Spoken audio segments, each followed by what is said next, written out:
So like last week, we have a full slate of saints this week, some very interesting feasts as well, which again comes from having cleared the calendar from the rest of the year, or many other parts of the year. Today is the feast of Pope St. Pius V. He was a very holy young man who entered St. Dominic's order of preachers at the ripe old age of 15. He was very holy, very learned, and continued to resist any of the honors that were offered him, but he finally gave in and became a bishop, and then eventually pope. He was responsible for implementing the Council of Trent, which was the Catholic response to the Protestant revolt, and I'll speak about that a little bit more in just a minute. And he was also pope during the decisive defeat of the Mohammedan Turks at the Battle of Lepanto, which the Christian fleet won not because of its superior strength, but because of the prayers and fasting ordered by the Pope, especially the Holy Rosary. That's where the Feast of the Holy Rosary comes from, is that victory. We also have this week the Feast of St. Joseph the Worker, celebrated on May 1st. It's kind of a response to the communist error regarding work and workers, and it gives us a proper perspective on the dignity of work, the dignity of workers, and turning our attention to ask the intercession of the patron of workers, St. Joseph. It's also Deacon Casadas's wedding anniversary. Well, and his wife's. This week we also have the feast of St. Athanasius of Alexandria, May 2nd.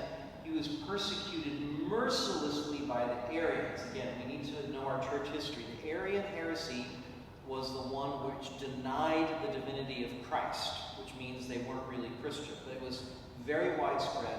He was calumniated, he was put on trial by his fellow bishops who were Arians, and he was exiled 5 times from his see, that is his seat in Alexandria where he was bishop, due to the emperor siding with the Arian lies regarding him. So a very great saint who was very heroic in his stand against, for the truth and against the persecution.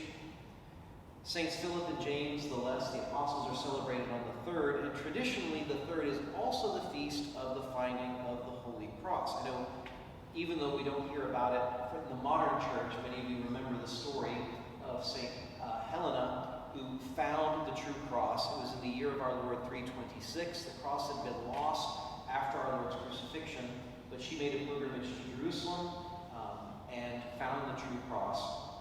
And that feast day honors that. There's a related feast day on the 14th of September, the Exaltation of the Holy Cross, and I'll talk about all of these a bit more at that time. Historically, the patron of firemen, St. Florian, is commemorated on the 4th of May, which is also the anniversary of my confirmation. I don't say that because I'm looking for all the opportunities to get gifts from you. I say these because I want you to get in the habit of recognizing your own anniversaries, although I understand men have trouble remembering their own anniversaries, so maybe ladies, you can help them with that. But either way, we want to celebrate our sacraments. And finally, May 6th is the feast of St. John before the Latin Gate. Again, another thing that modernists don't want to celebrate. But I think you do recall that of the 12 apostles, the only one that did not suffer a bloody martyrdom was St. John the Beloved. He died of old age, but not for lack of trying. The emperor actually condemned him to death to be boiled alive in oil. It didn't take. So he survived unscathed and then ended up dying in exile as an old man. But the feast day of his attempted martyrdom is the 6th. What I want to go back to, though, is Pius V, for many reasons. He was the one who was responsible, again, for implementing the Council of Trent in the 1500s. He's the one who promulgated the Catechism of the Council of Trent, all the canons of the Council of Trent. Canons are what councils have always historically done in response to whatever questions they're addressing, is they pronounce canons which establish what the truth is in answer to the doubts that are circulating at the time. But he also did the definitive revision of the Roman Missal. He cleaned up the liturgy, so to speak, in his day. So I just want to read to you from the Apostolic Constitution quo primum, which promulgated, that is, definitively, authoritatively issued this missal. He says in there, among other things, "Let all everywhere adopt and observe what has been handed down by the Holy Roman Church, the mother and teacher of the other churches." And here, he's using church in a sense that we are not very familiar with, and that is that there are 22 or 23, I can never remember the numbers, distinct rites within the Holy Catholic Church. We're in the Roman Rite, and there are about 22 others which celebrate Mass differently in different languages, etc. But that's what he means by other churches. "And let Masses not be sung or read according to any other formula than that of this missal published by us.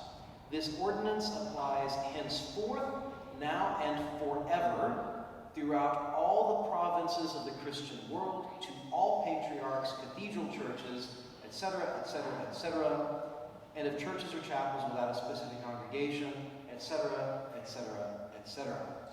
He also says, I'm just skipping a lot of legalese, he also says, "We likewise declare and ordain that no one whosoever is forced or coerced to alter this missal, and that this present document cannot be revoked or modified, but remain always valid and retain its full force."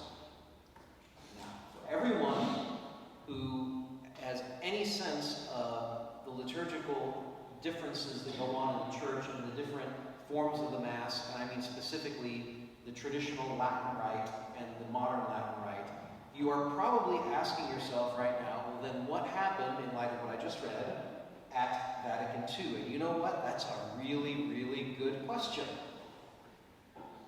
which has caused a lot of confusion, and not to mention consternation.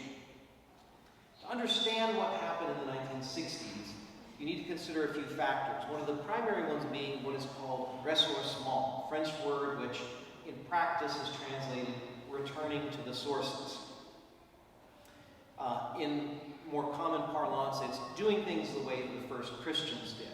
The problems with this is that it is unnecessary and it's actually harmful. But let me paint a picture so you understand the point. The churches, or the Israel in Scripture, is pictured as a vineyard. You're familiar with the parable of Jesus and the other scriptures that go with it. So let's take this image of a vineyard, because the church is the new Israel. Christ plants this vineyard, and then he gives it to the apostles and their successors, who, over the millennia, are tasked with the stewardship of this vineyard to make sure that it grows, including all the pruning and fertilizing, watering, everything that goes on with a vineyard. And as though it slowly over time grows and bears fruit. And then in the 1960s, someone looked at a photo of the original vineyard and said, well, that's what Jesus planted, so that's what the church should look like, and then took an axe to the vineyard, neglecting all of the perfectly legitimate and intended growth that was going to happen. So priests who try and do things more traditionally are not simply trying to go backwards, although we all know what progress gets you. Just watch the news. We are trying to reclaim the glory of the vineyard that was there before the axe was taken to it. And this axe was crafted and wielded by committees of academics, and you would think some of them who never actually said Mass in their lives publicly, who imposed their own ideas of what the liturgy should be onto something which had grown organically for millennia. And what they did not eliminate, they watered down by providing innumerable options or reducing the use of things to such that they really don't get a hold in our minds and our hearts. And these mutilators justified their actions and their disciples with them with many rationalizations. For example, one of the things you've probably been told, if you haven't, it's very common in these circles, that because Vatican II called for a richer fare, that means a selection of scriptures, which of course is a good thing. We want to read the scriptures. They say that they made all these changes, and then they give you short forms of the readings. And very often those short forms of the readings cut out the more difficult passages of that reading. Another example is, as I've started to say the traditional Mass, looking at the text from scriptures that they use to apply to Our Lady, they are far more, give her far more honor than the revised text, etc., etc. Another example of the rationalizations, which are very common, is, well, we had to clear the calendar, like we've been talking about, from the privileged season. So they changed St. Thomas the Apostle from a rather traditional date in December to July, and then they put another saint on that same day. So there's a lot of these things that go around. But ultimately, not only because I don't want to hold you captive for hours talking about this, to not go into a lot of detail, the fact is that we can know the fruits, we can know the tree by its fruits, or the lack thereof. Those who are in favor of many of the changes, and I want to be clear, I should have mentioned this earlier today, but I'm not saying that there's never room for improvement. Again, there is pruning and all that is going on. I'm talking about an axe being taken to things. So the fact is that we see now, 60 plus years on, that the fruits are not there.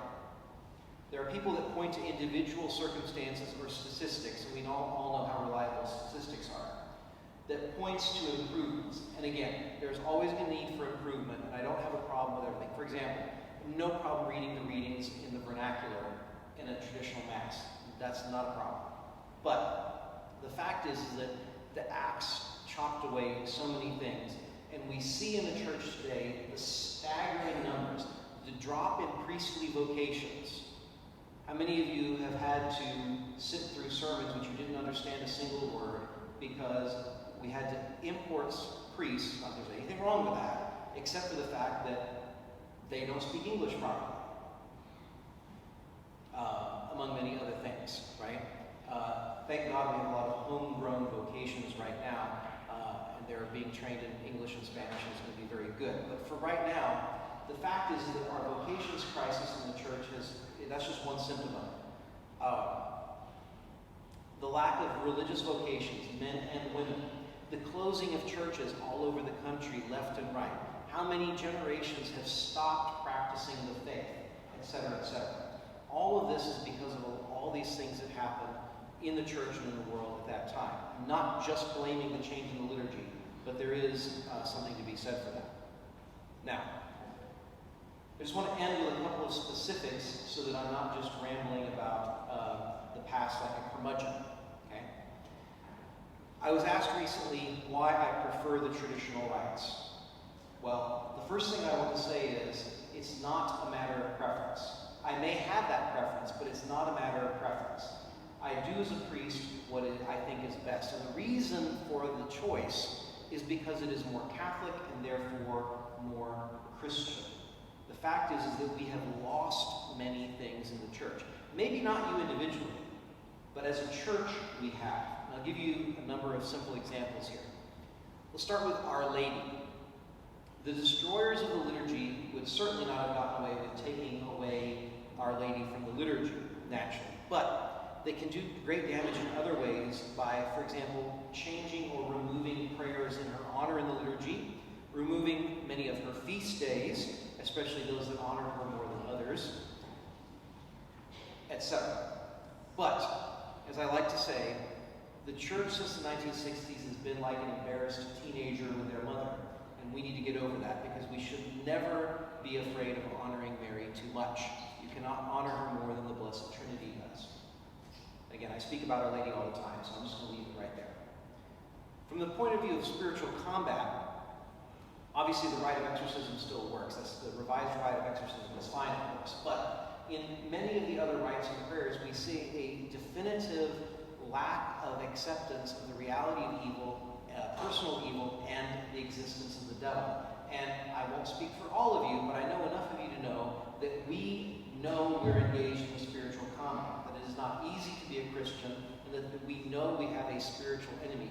But the teeth, so to speak, can be removed from a lot of the liturgy by not referring to the devil and the spiritual combat and praying for the strength we need in those areas.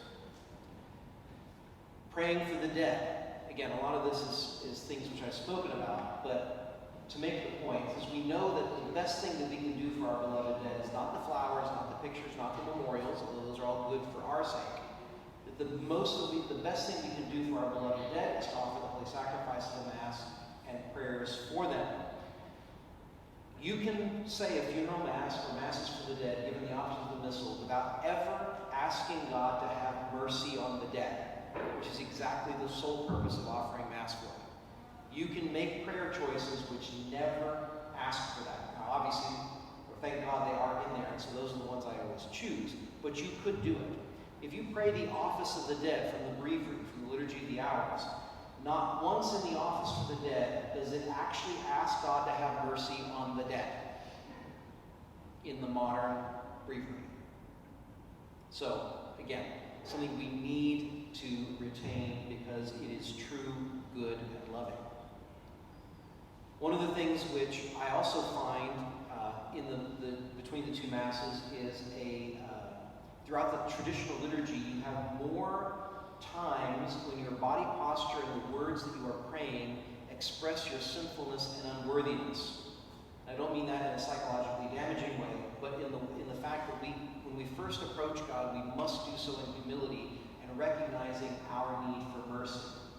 And so, again, body posture and the words that we pray. There's a prayer, for example, during the offertory in the traditional Mass, in the preparation for communion, where the priest is preparing to receive communion, and he prays, and it's in the modern Mass, but they took out the phrase, "unworthy though I be." Well, I don't know about y'all, but I'm unworthy. By saying I don't know about y'all, I do know about y'all. Right? We are all unworthy. We are all in need of that humility of recognizing that. But we need those reminders, and we need to pray that, to approach God humbly. But the most important thing, the last point I want to make, is that everything about the traditional Mass points to the fact that the Eucharistic species are the body, blood, soul, and divinity of Jesus Christ. That everything in the way that the sacred species are handled, carried, contained, distributed, and received, everything points to the fact that this is the sacramental presence of God incarnate. From the fact that the priest keeps his thumb and forefinger together after touching the host, so that if there are any crumbs, they do not get lost, the use of communion patens, the fact that the vessels are purified in a very deliberate way, no matter how long it takes, to make sure that we respect what we have here. There was a family told me a couple of weeks ago they had some guests with them who were not Catholic, but understood what Catholics believed. And after having been to Mass here, said, "You guys really do believe that's Jesus?" I said, yes, we do. And we treat him accordingly. Now, I'm not saying that you have to disrespect the Eucharist in the modern Mass, because we obviously don't. But the rubrics and the way that the traditional Mass is celebrated insists on everything recognizing the sacredness of his Eucharistic presence. So in saying all of this today, I am not saying that you are a bad Christian if you do not prefer the traditional Mass. I'm also certainly not saying that those who prefer the traditional Mass are better, because there's a lot of Pharisaism, a lot of pride and uncharity among those who prefer the traditional rites. So it really is not a matter of which you prefer regarding your humility and your holiness necessarily. But what I am saying is that, along with innumerable other people, is that we have lost something substantial with the Novus Ordo of Paul VI, which are essential. The modern Mass is valid, and it is possible to celebrate it with dignity that it deserves, but the practice, as we all know in many places, is not such. But regardless of that, regardless of all of the history and all of the drama that goes into this, may we, regardless of which form of the Mass we attend or rites that we celebrate, come to appreciate more deeply what Christ offers us here in this temple, at this altar, and in the Holy